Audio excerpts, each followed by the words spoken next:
شہزادی پارٹ 5۔ شام کو میں اور امی بازار سے واپس آئے تو روہت بھائی تیار کھڑے تھے۔ کہنے لگے شوبھا جلدی سے تم بھی تیار ہو جاؤ، خالہ کو لینے اسٹیشن جانا ہے۔ مجھے کھانا کھا کر تیار ہوتے گھنٹہ لگ گیا۔ پھر میں بھائی کے ساتھ گاڑی میں بیٹھ کر اسٹیشن چلی گئی۔ راستے میں بھائی مجھے بہت محبت بھری نظروں سے دیکھ رہے تھے۔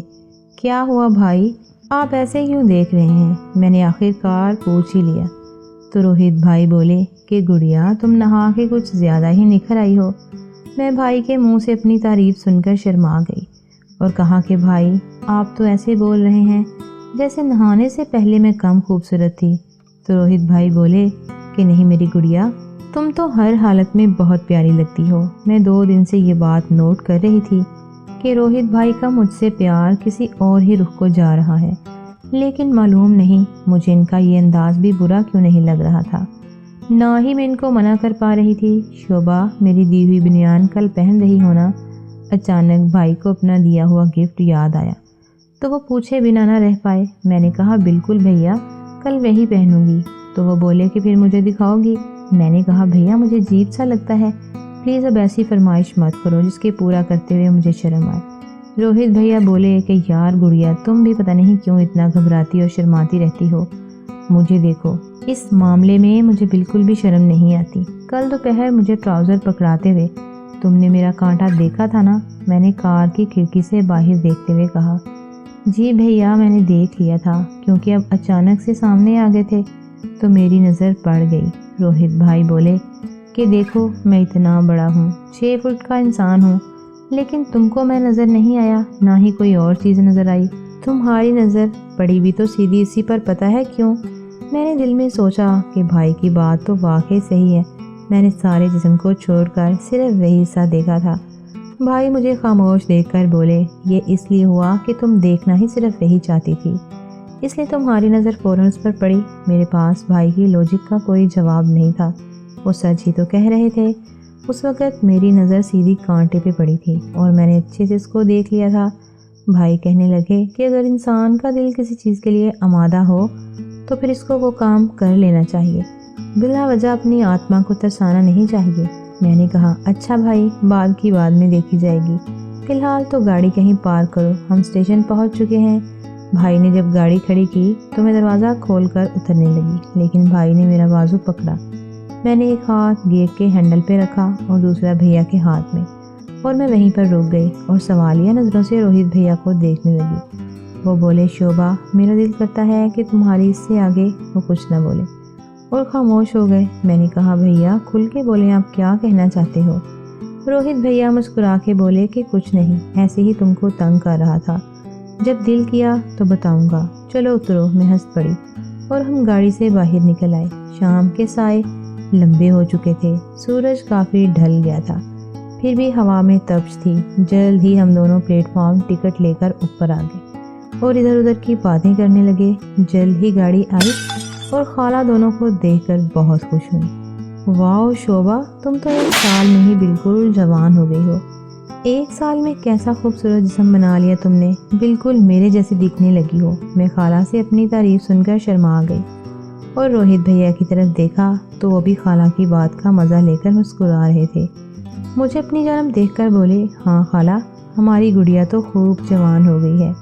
یہی بات میں بھی اس کو کہہ رہا تھا۔ وہ دونوں ہنسنے لگے اور میں شرما کے رہ گئی، جیسے میری چوری پکڑی گئی ہو۔ روہت بھیا نے خالہ کا سامان کار میں رکھا اور ہم تینوں گھر پہنچ گئے۔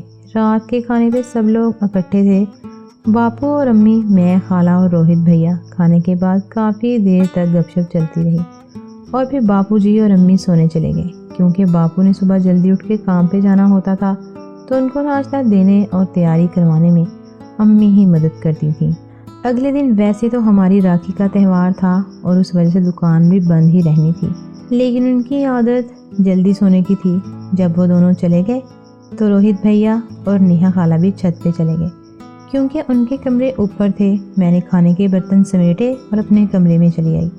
کچھ دیر ٹی وی کے آگے بیٹھی رہی۔ جب سونے کے لیے لیٹی تو کمرے میں گرمی محسوس ہونے لگی، حالانکہ اے سی بھی آن تھا۔ میں نے سوچا کہ ابھی نیند تو جلدی آنی نہیں، کچھ دیر چھت پہ چہل قدمی کر کے آتی ہوں۔ میں اٹھ کھڑی ہوئی، چپل پاؤں میں پہنی اور چھت پر آ گئی۔ نیہا خالہ کے کمرے میں لائٹ جل رہی تھی، تھوڑا سا دروازہ بھی کھلا ہوا تھا۔ میں نے سوچا کہ خالہ ابھی تک جاگ رہی ہوں گی، ان کے پاس چلتی ہوں اور گپ شپ میں تھوڑا سا وقت گزر جائے گا۔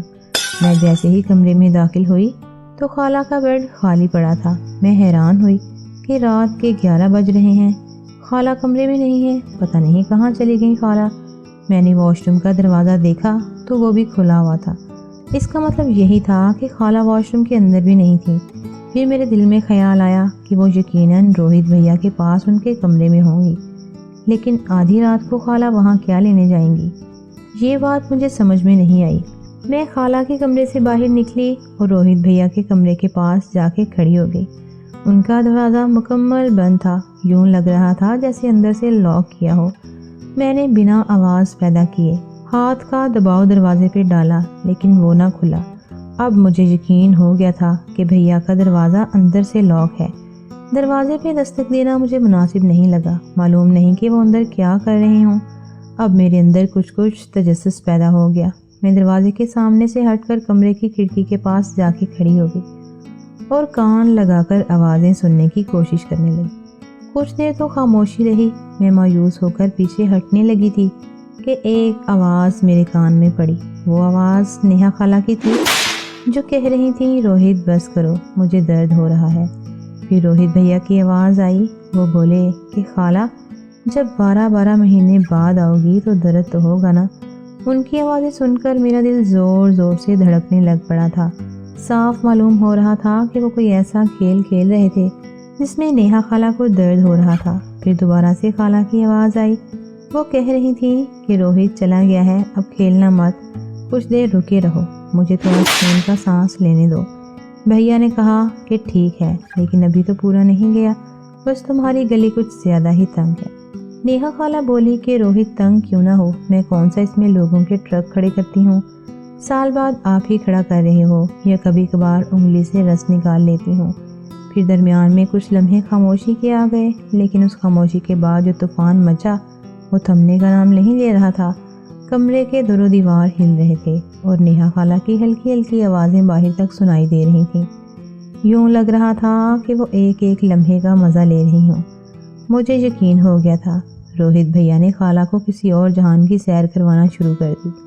خالہ سسکیاں لینے میں ذرا بھی کنجوسی نہیں کر رہی تھی اور میں باہر کھڑی ان کے بارے میں سوچ سوچ کر گرم ہوتی جا رہی تھی۔ میری چاکلیٹ ان کی آوازیں سن کر پگھل گئی اور اس کا رس نیچے کو بہنے لگا تھا۔ اوہ بھگوان، یہ نیہا خالہ کتنی بے عزت نکلی۔ پتہ نہیں کب سے روہت بھیا کا پانی پی رہی تھی، پر کسی کو کانوں کان خبر بھی نہیں ہونے دی۔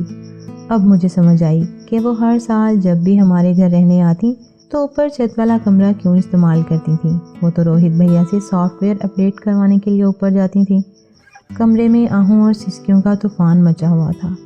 خالہ دیوار سے کمر ٹکرائے بے تابی سے اپنی انگلی وادی کے کناروں پر پھیر رہی تھیں۔ چند منٹوں بعد ہی خالہ کی سسکیاں ایک دم سے بلند ہوئیں اور پھر خاموشی چھا گئی۔ پھر خالہ کی آواز آئی کہ روہت، تم کو راکھی کا تحفہ مل گیا، اب خوش ہونا۔ روہت بھیا بولے، ہاں خالہ، اب بس اگلا تحفہ شوبھا سے وصول کرنا ہے اور امید ہے جلد ہی وصول کر لوں گا۔